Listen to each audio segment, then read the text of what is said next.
In this lecture, we are going to talk about the bag of words approach. So when we have a tokens, how do we convert to a number representation, right? So that we discussed in the previous lectures different methods of converting them to number representation. So we will talk the first method, which is the bag of words approach. So we call this is the bag of words. So very new method, but it is the very powerful as well, right? So bag of words approach. So what is a bag of words?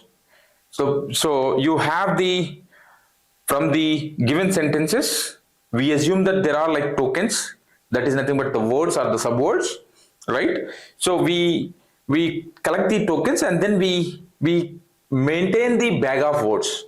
That means we collect all the words or subwords basically from the given training data, and then we make some vocabulary set or building a vocabulary. That is the first step that we need to make sure. So the first step in the bag of word is build a vocabulary, right? Building a vocabulary. So then now the second step is count word occurrences.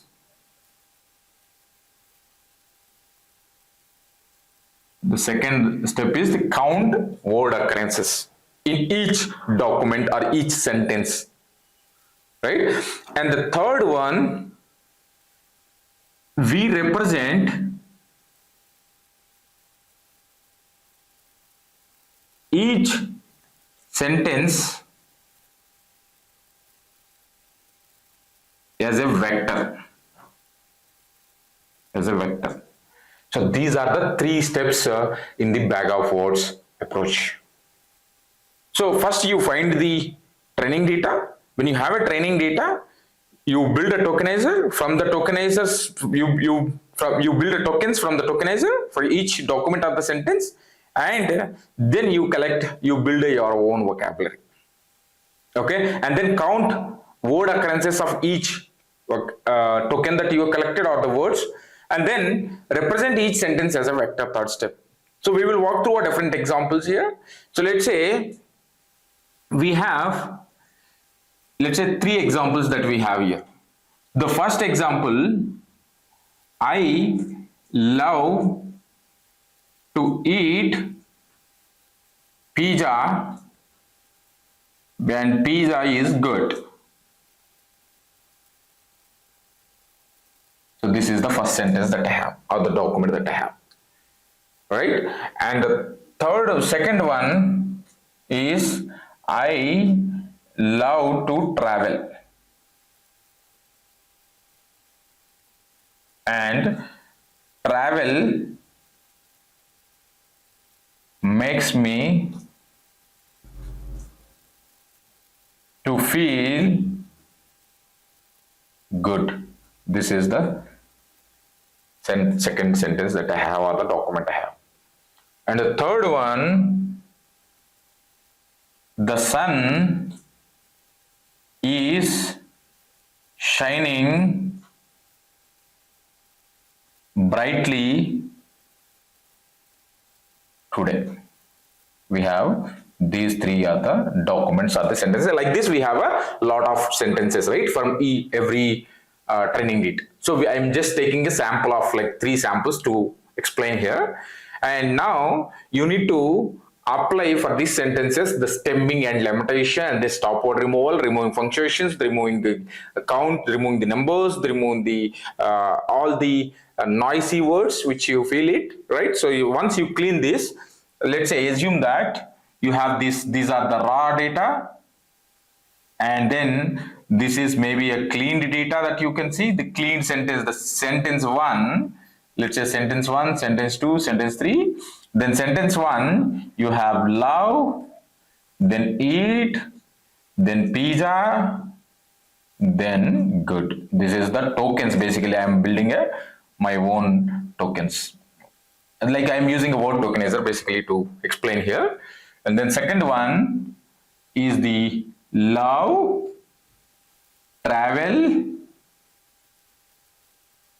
right? And then make basically, right?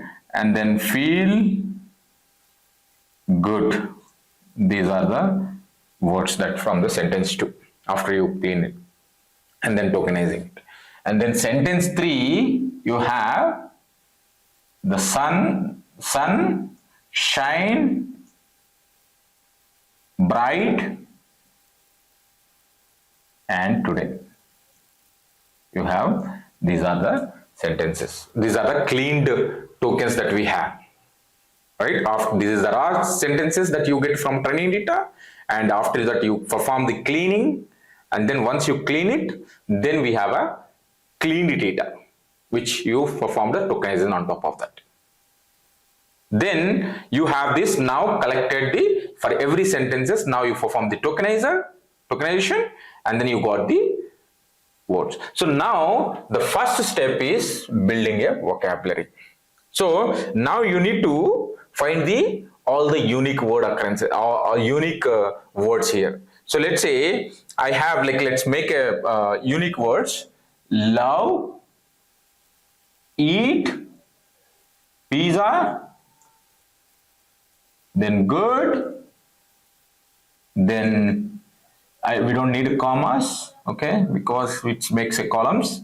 Then travel, because love is already there. Make, feel, then good is already there. Sun, shine, bright, and today. So these are the, now we have the complete set of vocabulary that we have. So now first step is done. Now count word occurrences in each one. So now for each sentence, now this is sentence 1, sentence 2, sentence 3, and now wherever this word occurs, let's say, then now let's make a rows and column matrix. So now every token or every word in this case will become your columns. Right? So this is the now that we have. So similarly, sentence 1, right? Sentence 2, and then sentence 3. Like this we have the data. So now after you perform, like, now count word occurrences, each we have made it, and then represent each sentence as a vector. So wherever this word is, whether the word is present, love is present in the sentence 1 or not, so it is present, so we mark as 1. It is present 1, it is present, so hence 1. Similarly, pizza is present, good is present, then travel, make, feel, sun, shine, bright, and today we don't have in the particular sentence 1. In the second sentence, now love is present, it is not present, then pizza is not present, good is not present, travel is present, make is present, feel is present, and then sun is not present, shine, bright, and today is also not present. Right? And then now same for the sentence 3.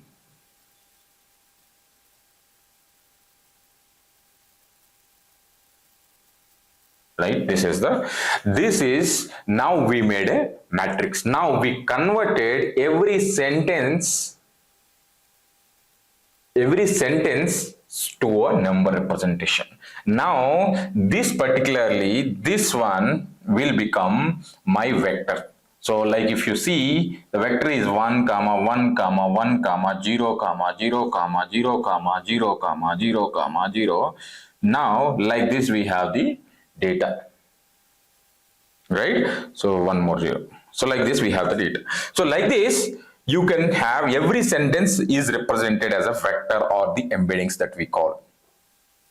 So now since it is a training data, we have the vocabulary is fixed here. So hence every sentence is represented in the fixed vector dimension.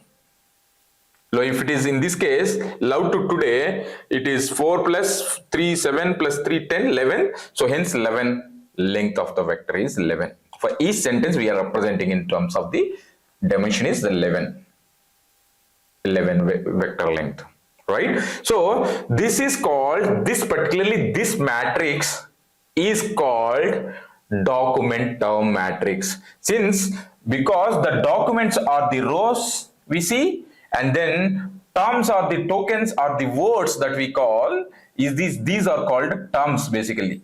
So terms are the columns. So hence this matrix is called document term matrix, which is very important. So matrix between the documents versus the terms or the tokens is called as a document term matrix.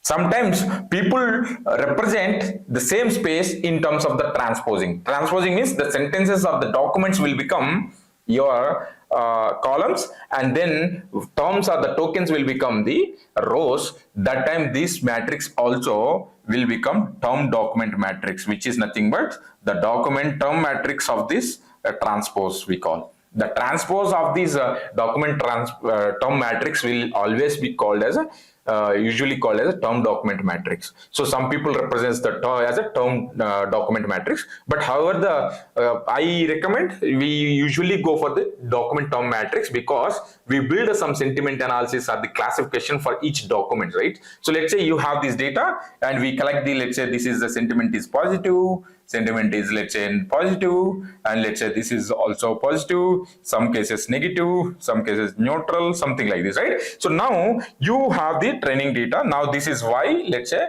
this is X, right? So now when you have X and Y, right, you have the, now your entire this one will become your training data X, and then this will become Y. Y is nothing but positive 1, 1, 1, then all this 1, right? And then there will be 0, 0, all this will become. So then it makes a training data. So then now you can build your own classifier, right? Whether it is a logistic regression or a decision tree or a random forest or maybe XGBoost or the neural networks, even naive Bayes. So any machine learning algorithm you can apply, because it is a now we convert it to a number form, right? That is what is important.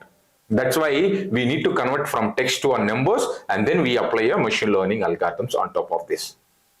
So as a next step, what we will do is we will move on to a next other metric representation, so which is called as the term frequency and inverse document frequency, which we will study in the next chapter. Right? Before we move on to the next chapter, some people represent this document term matrix also in the frequency also. Like sometimes this p chart comes in the sentence one 2 times. So you, instead of 1, I can also represent as a 2, right? You can also represent as 2. Right? And similarly, like you represent, let's say the travel appeared 2 times, this also I can represent like 1 by 2, no, it's 2, just 2. Okay, you erase 1 and then it will be 2, it will become 2. So that's instead of like representing exactly ones and zeros, whether the word has occurred or not, or whether word you can also represent via the frequency of the words as well, frequency of the terms that you other tokens we call. So instead of like, because we also want to know exactly how many appearances, how many the frequency, you can develop your own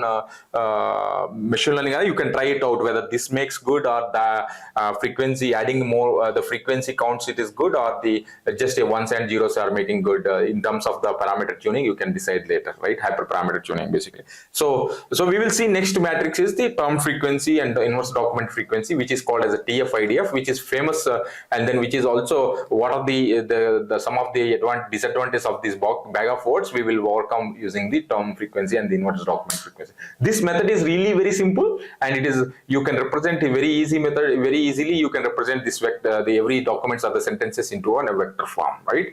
So that's how this is very important, very easy as well. So we will walk through in the next video on the term frequency and inverse document frequency.